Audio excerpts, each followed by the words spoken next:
बहुत से गार्जियन का ये कहना रहता है कि मेरा बच्चा जो है पढ़ने में मन नहीं लगाता है। यानी 4-5 घंटे स्कूल में तो काट लेता है, जैसे-तैसे पढ़ लेता है, लेकिन घर पर आने के बाद वह किताब तक नहीं छूता है। होमवर्क जैसे-तैसे लिख लेता है और पढ़ता तो बिल्कुल है नहीं। तो उनके लिए क्या करना चाहिए? बच्चे के माँ-बाप को कुछ ऐसे 4-5 टिप्स हैं, जो उन्हें कर लेनी चाहिए, जिससे कि बच्चा खुद ब खुद किताब लेकर उनके सामने ही पढ़ेगा। अब माँ-बाप को करना क्या चाहिए? सबसे पहले तो जो बच्चे स्कूल से लौटें, तो आपको अपना मोबाइल जो आप चला रहे थे अभी तक खाली बैठे-बैठे, वो मोबाइल आप अपनी जेब में रख लीजिए।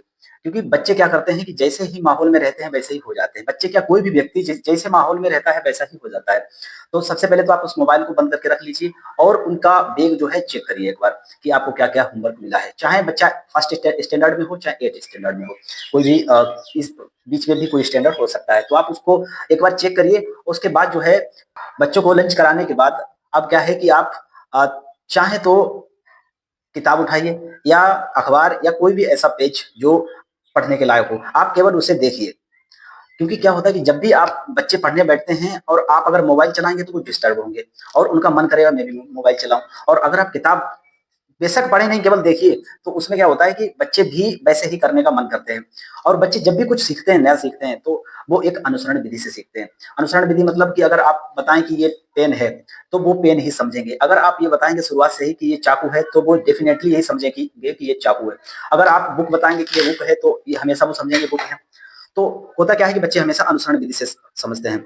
और अगर आप किसी भी सफ़ेद रंग को अगर आप काला बताएँगे, तो वो काला ही समझेंगे। तो ऐसे ही हमेशा बच्चों को पढ़ने के प्रति आप मोटिवेट करिए।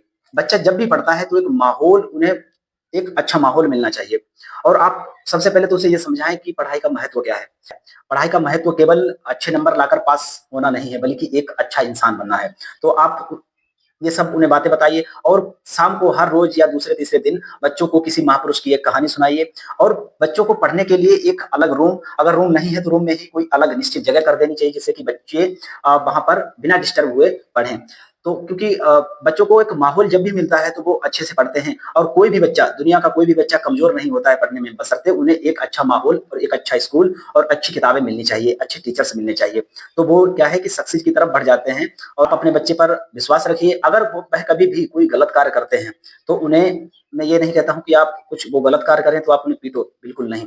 अगर कुछ गलत कर रहे हैं तो आप उन्हें एक बार टोकिए ज़रूर, क्योंकि अगर आप गलत करने पर टोकेंगे नहीं, तो बच्चा क्या करेगा, यहाँ से यहाँ पर बैठने का काम करेगा। इसलिए वो समझेगा कि ये तो मेरा अब हक हो गया है। तो जब भी कभी बच्चा गलत करे तो उसे टोकिए ज़रूर। और बच्चों को प्रेम करिए, लेकिन एक दुश्मन की तरह तरह उस पर नज़र भी रखिए। क्योंकि बच्चे केवल फूल नहीं होते हैं जिसे जिससे कि एक घर सजाया जाए। बच्चे होते हैं एक बीज की तरह, जो कि सही समय पर अगर उनकी परवरिश हो जाए, सही समय पर उनको शिक्षा मिल जाए और अच्छा माहौल मिल जाए, तो वो बहुत ही जल्दी ग्रो करते हैं, बहुत ही अच्छा रिज़ल्ट देते हैं। और निश्चित तौर पर आपके बच्चे पढ़ेंगे। और बस आपको एक कंप्रोमाइज़ करना होगा कि आप बच्चों के सामने सबसे बड़ा कोई इफ़ेक्ट डालता है तो वो है मोबाइल। आप मोबाइल से बच्चों के सामने बिल्कुल चलाइए मत।